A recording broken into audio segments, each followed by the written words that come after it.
And in that moment, suddenly I felt something happen. My heart started to elevate. My blood pressure spiked up. The doctors all looked around, looked at the machines, and they were all stressed. And when I saw that, I immediately got stressed, and I was like, oh! And in that moment, instantaneously, I was sucked out of my body into a blue-white light. And there was no stopping it. I couldn't fight it. I just had to let go. It was so powerful. It overtook my being. And while I entered that blue-white light, I immediately felt this stillness, this peace. So I let myself drift through into this void of inexplicable blues and whites, luminous blues. I suddenly entered into this white illuminated room. And there in front of me stood 2 enormous marble thrones. And of course I was in awe. I stood there and I looked and I was like, I wasn't fearful. I was like, what's going on? What's this? And on those thrones, there were these enormous beings with feathered hair, long, like a Native American, these beautiful feathered hair, in indigos, blues, purples and whites. Every hair follicle was a feather. They were sitting with humanoid bodies and face, with fish-like tails. And they had a strange humanoid face. I remember they had indigo eyes, feathered hair, but a kind of a nose, a lion nose with whiskers coming out. That was one detail that I have to remind myself always to say. And that was really interesting. But they looked humanoid, but kind of like a mer being, but absolutely beautiful.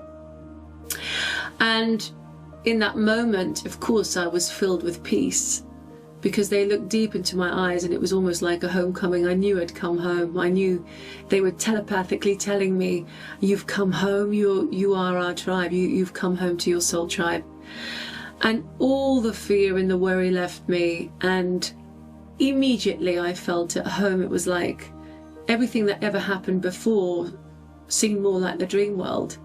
And suddenly where I was now seemed more like the real world, because it had so many more colours.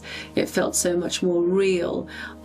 When I say it felt so much more real, I mean the presence, the way you feel when you're there, the visual aspects of everything. It feels much more the way life should be, just simply beautiful, harmonious, extravagant, nothing like this dreamlike state that we're here on this planet. I always think back to how ugly this earth is if you think only about the cities. You know, we're still so behind with technology, and we're still so behind with our hideous square-like structures. You know, when you enter these realms, you see the most incredible architecture, and their thrones were unbelievable. I mean, we're talking enormous thrones made out of marble with twisted pieces on the sides. I remember seeing that. That was incredible.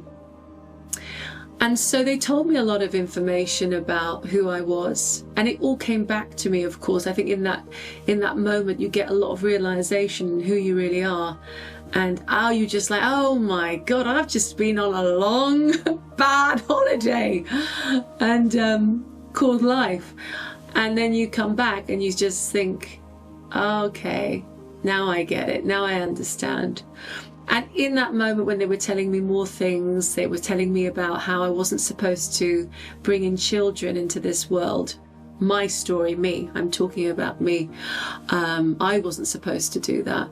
And all the peace came all over me when I knew that. I felt so much more peaceful, and the guilt left me, the tremendous guilt that I felt after losing the baby, that all vanished into a deep, peaceful and loving knowing that everything's going to be okay.